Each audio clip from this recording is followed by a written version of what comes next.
What's up, kind people of YouTube? My name is Ahmed and welcome back to yet another video. Today I'm talking about this off-page show that I saw on Netflix.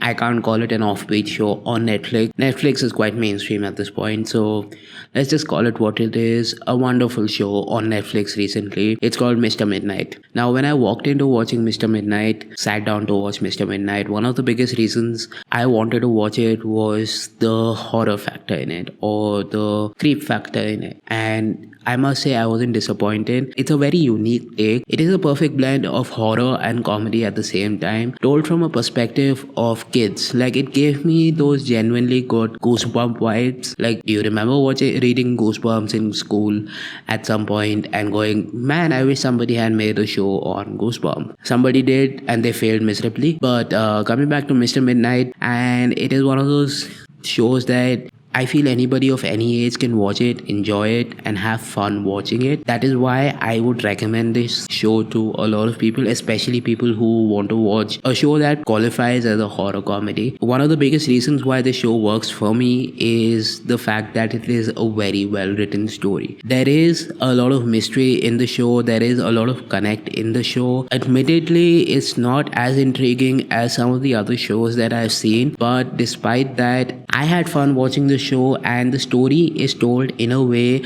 that keeps everybody engaged throughout the show. Like, I was engaged from the beginning to the end. I wanted to know what happens with the characters next, and none of the characters felt out of place. The story is set in Singapore. It's made by a Singaporean production house called Bleach House Production, and a couple of the characters were white in the show. And what happens is, when you place a white character, there's a lot of explanation that's done for the benefit of the white characters on the show. But throughout the show, the exposition that was done in a way that the characters never felt out of place. And the fact that there was a lot of connection between the characters and there was a genuine bond between each of the characters made this story feel realistic. That leads me to my segue really well, that one of friendship. Throughout the show, there's a bond between the characters that is unmistakable, and you know that these characters are actually quite close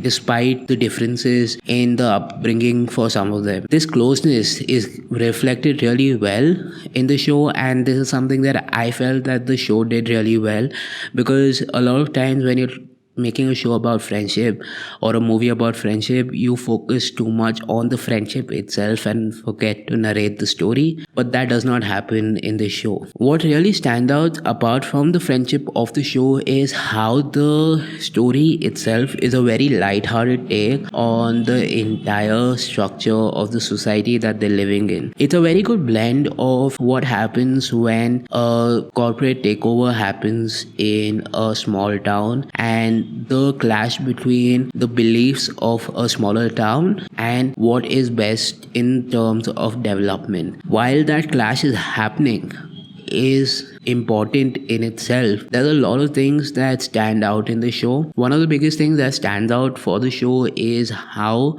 the story grows from the beginning to the end. Yes, you know, there are a lot of conflicts within the characters, the adults, the kids, between the kids and the adults, between the adults themselves, between the kids themselves, but they always find a way to connect to each other. There's a sense of connection at the end, and that progression of the story was done really well. Also, it ended on quite a bit of a cliffhanger, so I do hope that Mr. Midnight does get a second season, because I want to know what happens next. The overall development of the show. While I'm talking about development of the show, one thing that the show does really well is how each of the characters got a really good character development, and there is a sense of connection with each of the characters. None of the characters feel out of place. None of the characters feel one-dimensional. None of the characters feel like, why is he on screen? There is a purpose for each of the characters. There's a very good connection of what the characters are planning to do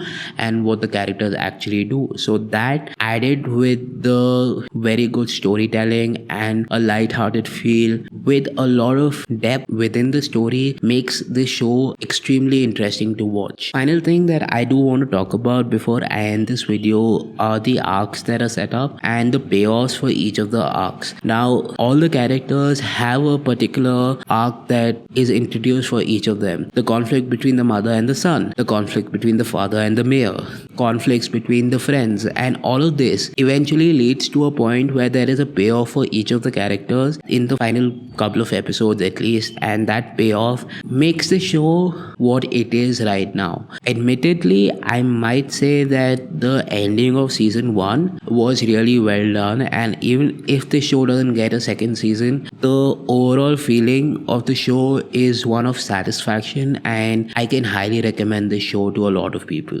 That's been my time. I hope you enjoyed this video, and see you in the next one really soon.